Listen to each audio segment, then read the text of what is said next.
चलिए एक बार फिर आपका स्वागत है हमारे YouTube channel Chandu study circle में। आज हम बात करते हैं 9th क्लास के चैप्टर 3.7 का। तो हमारा जो प्रश्न है हमारा कहता है लंबवृत्तीय शंकु का आयतन ज्ञात कीजिए जिसकी त्रिज्या 6 cm और ऊंचाई 7 cm। ये पहला नंबर सवाल। दूसरा नंबर सवाल त्रिज्या 3.5 cm और ऊंचाई 12 cm है। तो हम लोग पहले सवाल पर चलते हैं। पहला सवाल जो कह रहा है तो कह रहा है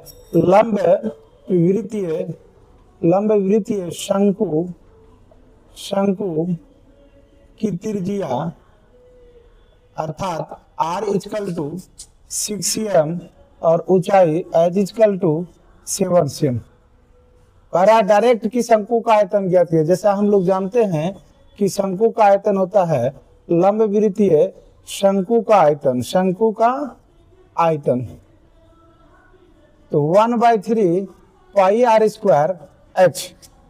अब हम वैल्यू बैठाएंगे। 1/3 है, पाई की वैल्यू 22/7, r की वैल्यू यहाँ दिया हुआ है 6 cm तो 6 × 6 क्यों? क्योंकि h² है इसलिए 6 × 6 और h की वैल्यू 7 cm।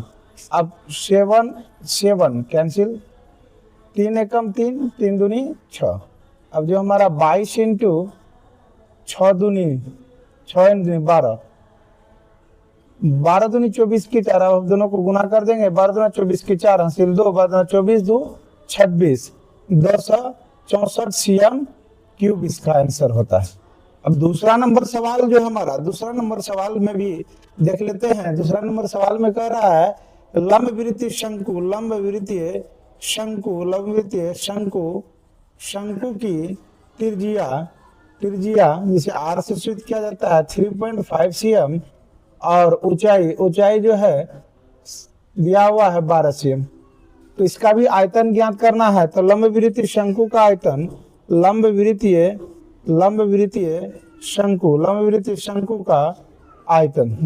शंकु का आयतन ज्ञात करेंगे 1/3 पाई r² h।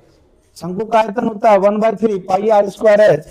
तो अब वैल्यू बैठाइए। 1/3 पाई की वैल्यू 22/7 और r की वैल्यू 3.5 स्क्वायर है इसलिए 2 टाइम लिखेंगे। 2 टाइम गुना करेंगे 3.5 × 3.5 और h की वैल्यू 12 cm। अब हम यहाँ क्या करते हैं पॉइंट उड़ाते हैं, नीचे 10 आ जाता है। फिर यहाँ पॉइंट उड़ाते हैं, नीचे 10 आ जाता है। क्यों 10 आ जाता है? क्योंकि रूल है कि पॉइंट उड़ाने के बाद नीचे 1 आता है। पॉइंट के बाद जितनी संख्या एक संख्या देख 0, यहाँ भी एक संख्या देख 0। अब इसको हम काटते हैं। 7 एकम 7, 7 5 35। अब ये 5 एकम 5, 5 दूनी 10। फिर यहाँ चलते हैं 5 दूनी 10, 5 7 35। फिर यहाँ चलते हैं 2 6 के 12। फिर 2 एकम 2, 2 3 6। फिर इधर 3 और 3, 3 एकम 3।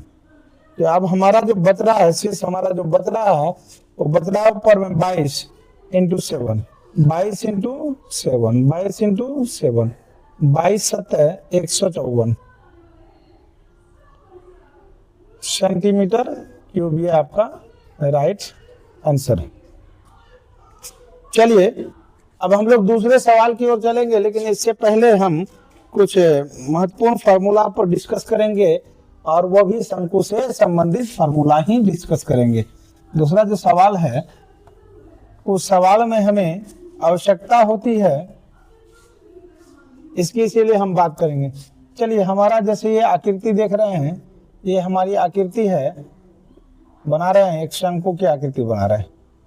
ये शंकु की आकृति बनकर रेडी है। इसमें इसका एक मध्य बिंदु जो होता है, ये विदित वाले भाग का मध्य बिंदु जो है यहाँ से यहाँ तक की त्रिज्या हो गई r और ये इसकी हाइट होती है h और ये त्रिज्या की ऊंचाई जिसको l कहते हैं। तो ध्यान से आप देखेंगे तो सबसे लंबी भुजा क्या है? त्रिज्या की ऊंचाई l है और बाकी ये दोनों छोटी भुजा है। बस यहाँ जो है केंद्र पर समकोण अंतरित करती है तो क्लियर साबित होता है कि यह समकोण त्रिभुज है। उसी के आधार पर हम जानते हैं कि समकोण त्रिभुज की सबसे बड़ी भुजा कर्ण कहलाती है और जिसे हम एस से सूचित करते हैं, लेकिन आज वही कर्ण जो है एल से यहाँ सूचित किया जा रहा है। तो हम जब हमें एक बड़ी भुजा निकालना होगा, हमारे पास दो छोटी भुजा है, सपोज दैट मानकर चलते हैं कि हमारे पास 3 तरह की भुजाएं होती है त्रिभुज में, हमारे पास ये 2 छोटी भुजाएं हैं। सपोज दैट मानकर चलते हैं हमारे पास ये 2 छोटी भुजाएं, इन छोटी भुजाओं से एक बड़ी भुजा बनाना है। तो आम व्यक्ति किसी को भी अगर कहा जाए कि 2 छोटी भुजा से बड़ी भुजा बनाना है, तो जाहिर सी बात है वो उसको आपस में जोड़ देंगे, अर्थात जोड़कर एक बड़ी भुजा बनाई जाती है। तो इसीलिए हम कह सकते हैं कि L बराबर root under H square plus R square. यह एक बड़ी भुजा बना रहा है और ये दोनों छोटी भुजा है, इसीलिए दोनों को जोड़कर रूट के अंदर देके स्क्वायर कर देते हैं। बस दिमाग में रखना है कि रूट के अंदर होगा और दोनों पर स्क्वायर होगा। तो 2 बड़ी भुजा बनाने के लिए हमें क्या करना होगा, मतलब एक बड़ी भुजा बनाने के लिए 2 छोटी भुजाओं को जोड़ना है। अब हम छोटी भुजा की बात करते हैं, मान लीजिए एच की बात करते हैं। एच हमारी छोटी भुजा है, यह छोटी भुजा ज्ञात करना है, तो बाकी हमें 2 भुजाएं दिया हो रही, एक बड़ी भुजा और ये छोटी भुजा।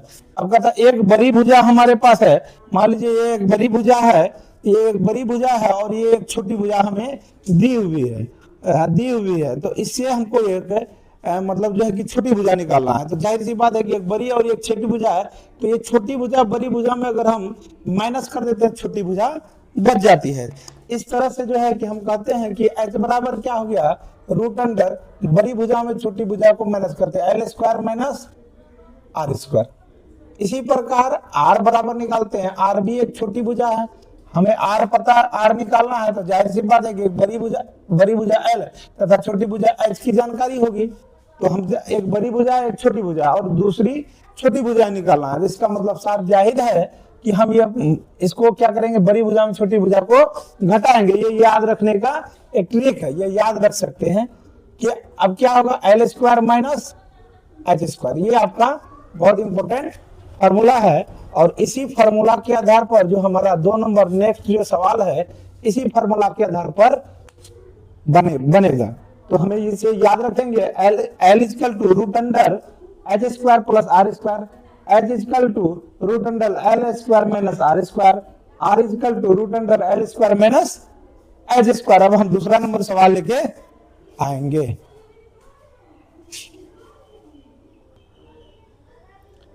जैसा कि हमें स्क्रीन पर दिख रहा है दूसरा नंबर सवाल दिख रहा है कि शंकु के आकार के उस बर्तन की लीटरों में धारिता ज्ञात कीजिए जिसकी त्रिज्या 1 नंबर 7 सीएम और त्रिज्या ऊंचाई 25 सीएम है, 2 नंबर ऊंचाई 12 सीएम और त्रिज्या ऊंचाई 13 सीएम है।